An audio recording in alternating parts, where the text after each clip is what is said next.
Alright guys, welcome back to the channel. This morning I was watching an interview with Michael Chandler that he did with Mike Heck from MMA Fighting leading up to his fight with Paddy Pimblett at UFC 314, and something kind of stuck out to me, okay? And that's that he thinks you are weak or showing weakness if you call out the fact that he is a blatant cheater, and I find this to be unbelievably funny and also kind of pathetic. So that's what I want to talk about in this video, is how Michael Chandler is absolutely delusional, unhinged, and lying when it comes to him being a cheater. He's telling fibs about Charles Oliveira, saying that Justin Gaethje is showing weakness for calling him out at the UFC 313 media day.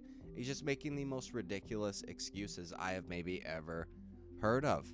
Okay, so let's get into it. Take a look at this first clip. We just talked about the overall view of the fan base and how it bounces back and forth and it goes in these different directions. And I know you've been hearing it since the fight with Dustin Poirier. You brought it up. People saying that you bend the rules in fights, that you cheat a little bit in there. And Paddy was asked about it during the London Q&A, and he did an interview with the great John Anik, and he was asked about comments that Dustin made, and Paddy blames the referee for not doing his job, also saying that if you try any kind of fish hook like move, he's going to try to bite your fingers off, all this stuff. How do you react to those comments, and also just this notion that, hey, that Michael Chandler guy, he cheats in his fights? Yeah, I mean, the narrative is tough, man. People don't really know me. Like, unless you're in my inner circle, you don't know who I truly am outside of in front of the camera. People have their sneaky suspicions that I'm some, I play nice in front of the camera and I'm a bad guy behind the camera. You're always going to have those accusations, right? But I know. Okay, now I want to stop it right there, because immediately I'm kind of annoyed with both Mike Heck and Michael Chandler, if I'm being honest. Okay, Mike Heck is posing the question as though he's some kind of therapist or something. Like, well, how does that make you feel that people say you're a cheater or you bend the rules a little bit? I mean, why can you not just ask him, why is it that you seem to cheat way more than the vast majority of fighters, okay, and very consistently in almost every single fight that you've been in, rather than acting as though it is some kind of false narrative, okay? So that irritates me. Now, I understand that he doesn't want to lose Michael Chandler as a possible interview in the future, but still, you're a fucking journalist, okay, bud? Do your job. And then the beginning here of Michael Chandler's answer also kind of drives me up the wall, because I think it's either intentional or otherwise, but a blatant misunderstanding of what people say about him. Now, I'm sure there's people out there that have said he's a horrible person behind the scenes, off camera, or whatever, or at the very least that they think that, but the accusation is not usually that. Usually what I hear is that you act as though you are a very good person, honor, integrity, respect, and all that stuff, but then when you get in the cage, you cheat constantly, and it flies in the face of all of the things you claim to be. So that's where the fake nice guy accusations come from. Not that we think you're a piece of shit behind the scenes, but that we get two very different people when you're being interviewed or when you're in the cage. But either way, let us continue. Right. But I know who I am, and I know who I am at my core. I'm a guy who tries to do things right, tries to treat people right, do things with honor and respect. So the cheating narrative is a little tough for me, but also it's all part of the court of public opinion, man. Did I grab Dustin Poirier's mouthpiece? Yes, I did, because I thought it was his chin. I've already addressed that one. Things happen in a fight. Are you going to reach over and grab the cage? Are you going to, get your fingers in the glove? Yeah, those things are going to happen in a fight. In the last fight, Charles Oliveira dug his chin so deep into my eye socket that I thought I was going to go blind, which is illegal. It's an eye gouge, right? He was grabbing my gloves when he was trying to choke me. Like there was these things happen when you're inside of the cage. I would never say that Charles Oliveira is a cheater.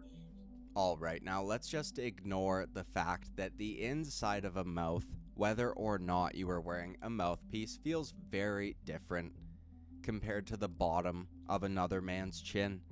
Okay, that's just, I don't think you could get those two things confused, but we'll just move on, because he did admit that he fish hooked Dustin Poirier, so that's okay. With Charles Oliveira, these are the fibs I was talking about. Now, when I first heard this, I thought to myself, you know what? We have seen Charles Oliveira grab gloves and things like that in the past. He did it to Dustin Poirier. He's done it in other fights. So I thought maybe he's telling the truth here. I went back and I rewatched their most recent fight. And as far as I can tell, Michael Chandler is just blatantly lying. I cannot find, and I paid very close attention, cannot find a single instance of Charles Oliveira sticking his chin in Michael Chandler's eye. The closest thing that we can get to is in the first couple of rounds, Charles Oliveira was using very heavy head pressure, vast majority of the time done with his forehead. Okay, and then in all of the instances where Charles Oliveira is on Michael Chandler's back, the only person hooking gloves is Michael Chandler. I went back and tallied all of the fouls that I could find from each fighter, and Michael Chandler in the first round committed about 15 fouls. Okay, this is not even including the back of the head shots in round 5, another eye poke in round 5, fence grabs throughout the course of the fight. Michael Chandler is a serial glove hooker. Okay, so I don't know why the fuck he's saying that Charles Oliveira did that when we can all go back and watch the fight. But either way, let's continue. Cheater, his body is reacting and doing things without his brain's permission. All right, you're in fight or flight. Things happen. So it's a tough narrative. With that being said, I also respect Patty for not making a big deal out of it. I mean, I think it's a sign of weakness when you start talking about a guy cheating. At the end of the day, I think it's blatant fouls. Like he's hitting people, a lot of the Michael Chandler shit, pretty much everything he does, immediate point taken away. The most interesting one to me was Justin Gaethje. Like Justin Gaethje's a savage and like calling me a cheater. I'm like, dude, come on, man. Like it's a little bit of a sign of weakness, but either.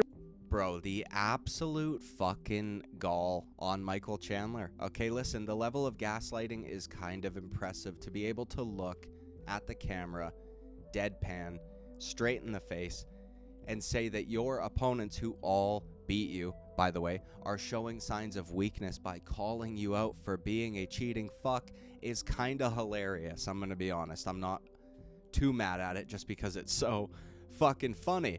Okay, now something else that I've noticed, I just thought I'd throw this in there. Michael Chandler's haircut looks like the fucking baby emote on the iPhone, and I can't see him any other way right now. I kind of wish he would get a haircut, but that is what it is. I just find it insane that he would say something like this about men that all beat him. If he had beaten these guys and then they were trying to talk about fouls that he committed during the fight, maybe you could say, oh, they're making excuses and this and that, but that's not the case, right? All of them beat him despite him committing fouls constantly throughout all 3 of those fights. And while Patty hasn't made a big deal of it yet, Patty's not fucking fought you yet. So if you go and you cat swipe Patty Pimlet's face like you did to Justin Gaethje, like you did to Charles Oliveira, and then you proceed to knock him out, I have a feeling Patty's going to care a little bit. Okay? Either way, let's continue. But either way, things happen in there. The fans aren't gonna like everything that you do. Fans aren't gonna like you 90% of the time anyway. So it doesn't really matter. So we'll just leave it at that. I am doing exactly what I feel necessary in the fight. The referee, if they tell me to stop, I'm going to stop. There's a lot of things that you do inside the octagon that you're doing, you don't even really realize you're doing, and it's the ref's job to tell you. So we'll see how these next couple fights play out. I appreciate you talking about that, and we'll move on. I'm curious. It's a tough scenario, right? Because you're also talking to people who have never done it, before, and you're like, well, hey, think back to the next time that you did something you didn't really realize that you did it. Now, put someone within your vicinity who's trying to beat you to death, with a million people screaming, Okay, you know what, dude? First of all, I find it absolutely fucking hilarious that he doesn't like being called a cheater, or that he says that it's hard for him when he just continues to cheat, right? There's a very easy solution to all of this, and that's next time you fight, just obey the rule set of mixed martial arts. And also, dude, I'm just not buying these fucking excuses. Okay, not even a little bit. He's trying to make the audience empathize with him a little bit. Well, think about the last time you were at your job and you made a mistake. Now put a man trying to beat you to death in front of you and you know, see how that feels with millions of people screaming and blah blah.